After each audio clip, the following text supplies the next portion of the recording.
Nós estamos no laccursos.com.br, eu sou o Rodrigo Belmonte e a gente vai conversar na aula de hoje sobre serviços públicos, aula número 2 de serviços públicos, dando continuidade a um assunto extremamente relevante e importante no direito administrativo, beleza?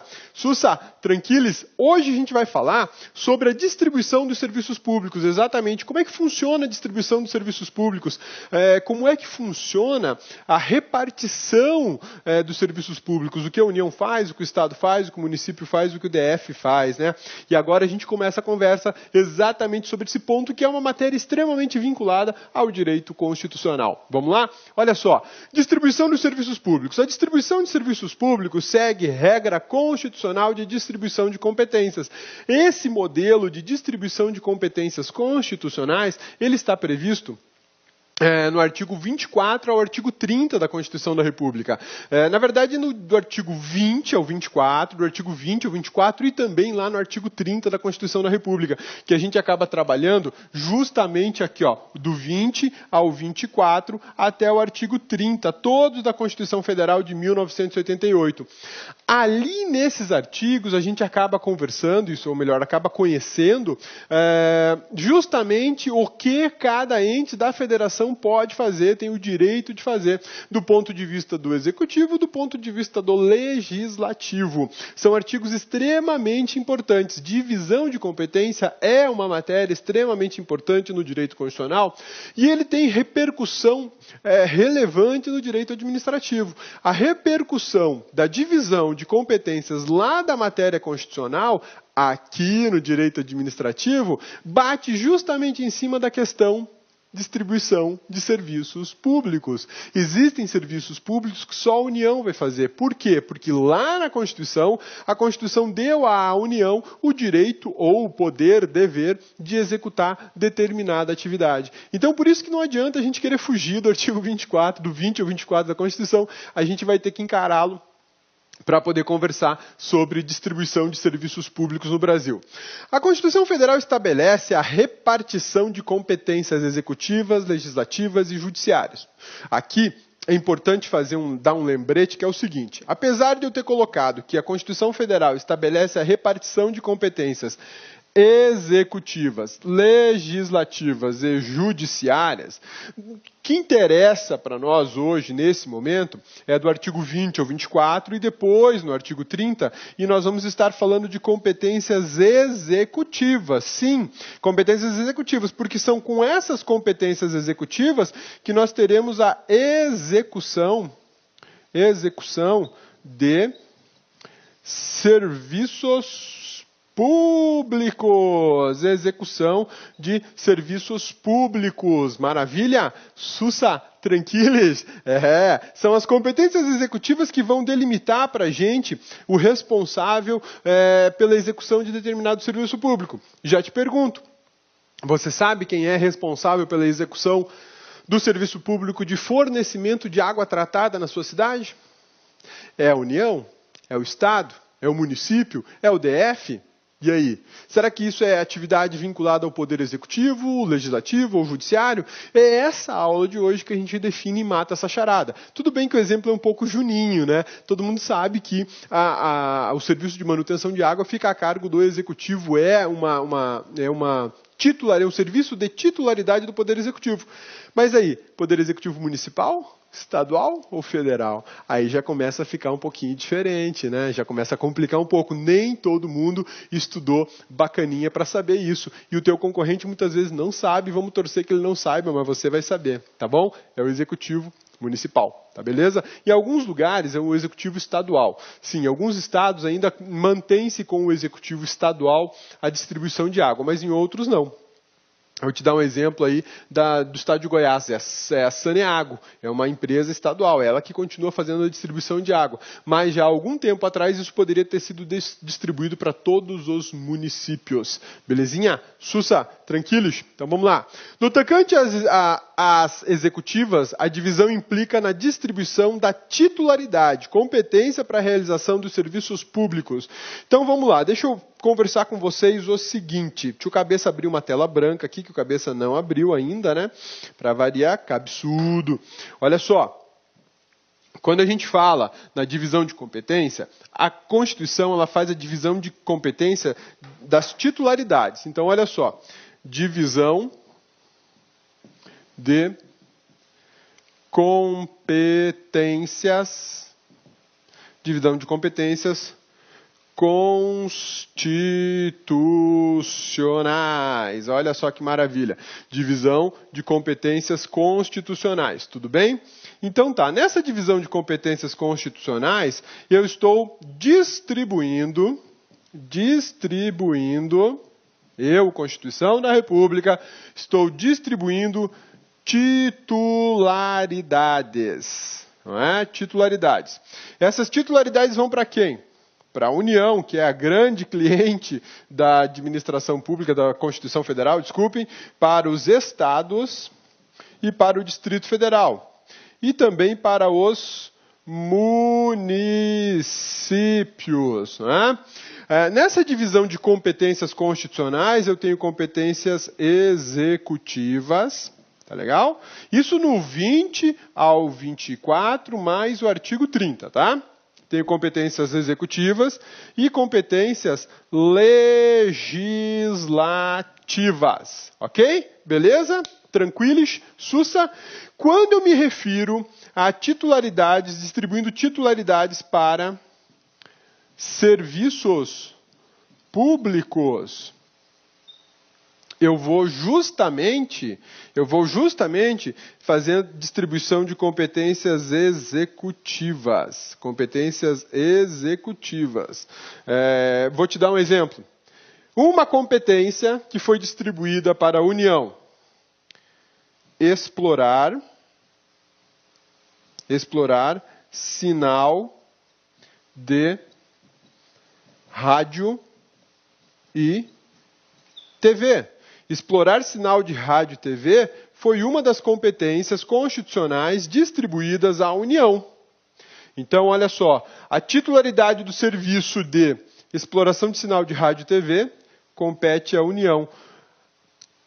Por que a Constituição fez isso? Rádio e TV é um assunto de âmbito geral, que interessa a todo o país. Então eu precisava de um ente responsável por toda essa estrutura de rádio e TV, que legislasse e executasse políticas públicas de comunicação social de forma nacional, de forma geral. Então eu teria que deixar isso sob a responsabilidade da União. Ela é o ente federativo que detém condições, ou melhor, o ente político-administrativo que detém condições de fazer uma gerência, uma exploração, uma gestão, uma regulação ou regulamentação, como você bem quiser, de âmbito nacional. Por essa razão, nessa divisão de competências previstas do 20 ao 24, foi concedida uma competência executiva de explorar sinal de rádio e TV para a União. E essa competência pode ser exercida diretamente pela União ou indiretamente por um delegatário. Sim, aí é que entram as grandes empresas de televisão desse país. Nesse momento, o que nós tivemos? Eu distribuí a competência e, com ela, a titularidade do serviço público. Então, a gente tem um esquema que é o seguinte: eu tenho a distribuição da competência constitucional e, com isso, com essa distribuição da competência, já vai aí a distribuição da titularidade do serviço público. E isso é bacana você entender esse esqueminha, né? Então, olha só, eu tenho a distribuição da competência constitucional, tenho a distribuição da competência constitucional. Essa distribuição aqui tem um efeito. À medida que eu faço essa distribuição, um efeito super importante dela é a distribuição da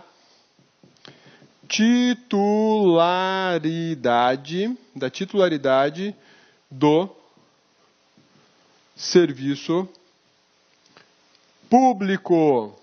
E essa titularidade, ela pode ser dada para União, estados, DF ou municípios. Quem vai definir sempre isso é a Constituição. Se você quer saber quem é que é responsável pelo serviço de energia elétrica, de telefonia, de rádio, TV, de água, de esgoto, de lixo, enfim, o serviço público que for, se você quiser saber quem é o responsável, você tem que olhar para a divisão, distribuição de competência prevista na Constituição Federal. Essa divisão ou distribuição de competência da Constituição Federal, ela gera um efeito praticamente imediato. Qual que é o efeito? Junto com a distribuição da competência, você leva a distribuição da titularidade do serviço público, ou seja, eu sei quem é o titular para prestar o determinado serviço público. E aí eu tenho que fazer uma outra anotação que é a seguinte: titularidade é diferente de execução do serviço público. Isso é extremamente importante a gente saber, porque a titularidade é o direito que determinado ente da República Federativa do Brasil possui de dispor sobre determinado serviço, né? Ele pode dizer o que ele acha melhor sobre aquele serviço, porque o serviço é dele, foi distribuído para ele. Pode ser que ele não entenda necessário não se veja como executor, porque talvez isso exija uma estrutura que ele não está disposto a ter, enfim. E aí a gente encontra essa outra situação aqui, ó. A titularidade do serviço, ela é diferente, a titularidade do serviço é diferente do direito de executar o serviço. O direito de executar o serviço pode ser feito tanto pelo poder público, como pelo particular. Bacana, né? Então isso é o lance da delegação, né, do delegatário. Ou ainda eu posso ter uma situação que a gente vai ver na aula de hoje, que eu descentralizo esse serviço público para um outro ente público. Por exemplo, da União passa para o município, da União passa para o Estado, da União passa para o DF, ou do Estado passa para municípios. A gente vai ver essa possibilidade. Aí eu continuo tendo tanto a titularidade como a execução, tudo na mão do poder público, tá? Outra coisa super importante que a gente tem que observar e tem que gravar, não dá para vacilar nesse momento. Se eu, União, tenho a titularidade do serviço público de telefonia, eu, União, tenho a titularidade do serviço público de telefonia, beleza? Sussa, tranquilos? Mas aí eu deleguei isso para um particular. O particular, uma concessionária de serviço telefônico, vai encampar lá, vai resolver essa parada, é ele que vai fazer a execução do serviço de telefonia pública. Tudo bem? Tranquilos? Sussa? Então tá bom. Nesse momento, a pergunta é, quando a União delega a execução do serviço, ela continua sendo titular daquele serviço público?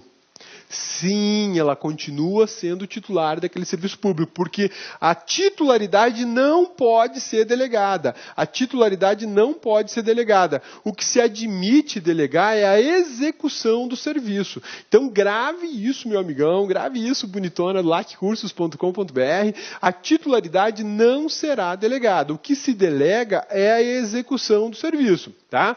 Beleza? Sussa? Tranquilos? Via de regra, isso funciona dessa maneira, tá?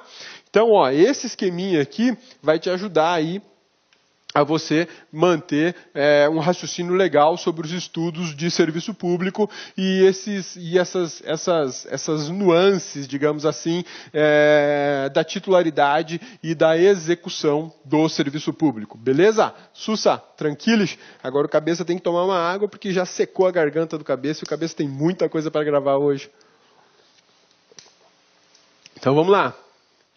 A Constituição Federal, aqui a gente já passou, estabelece uma divisão de competências, beleza? No tocante às executivas, a divisão implica na distribuição dos serviços, ok? Tá? Competência administrativa. Então, quando a gente chega nessa distribuição de competência constitucional, a gente acaba na distribuição de competências administrativas também, tá? Que é o grande X da questão, essa titularidade do serviço público. Aí você pode pensar assim, pô, cabeça, mas por que ficou com a União determinado serviço público e não ficou com os estados? Ou por que ficou com o município e não ficou com o estado? Ou por que ficou com o estado e não ficou com a União ou com os municípios? Ou pior, por que isso está na mão do poder público e não está na mão da iniciativa privada? Qual a razão? Qual é a razão de ter uma divisão tal como foi posta pela Constituição?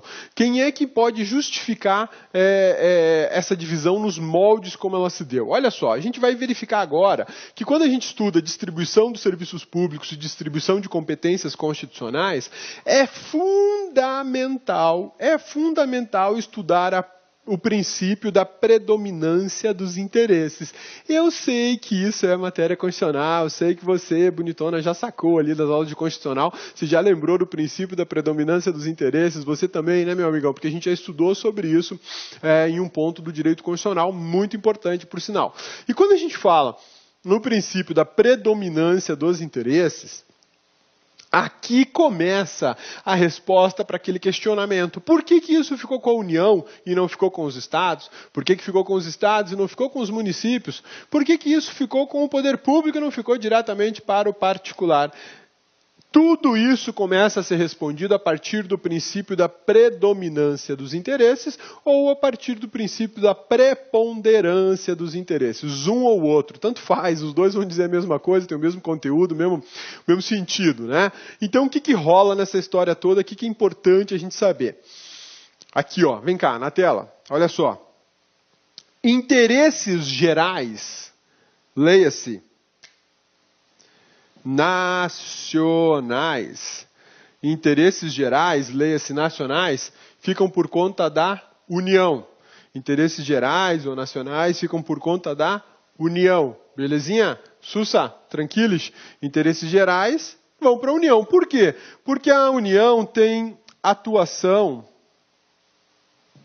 em todo território. Olá, meus amigos, minhas amigas. E aí, gostou da aula do professor Rodrigão, professor Cabeça? Aula top de linha, não é isso? Gente, presta atenção.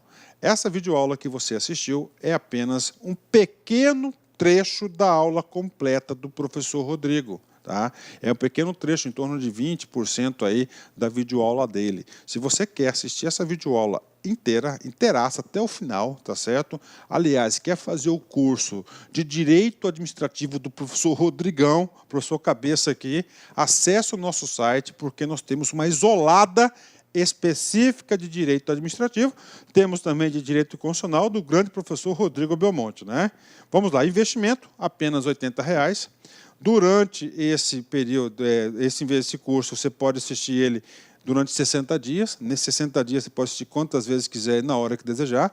Essa isolada possui atualmente 96 aulas, né, e diversos assuntos aí específicos de direito administrativo, e tem uma carga horária de 147 horas, é isso mesmo, né? Ou seja, não é um curso superficial, é um curso realmente onde você não vai praticar o auto-engano, você vai aprender com profundidade, você vai adquirir a teoria suficiente para você compreender e, claro, ficar competitivo e acertar as questões de concurso. Então, nós aqui da LAC esperamos vocês. Um forte abraço, fique com Deus, tchau, tchau, fui. Clique LAC.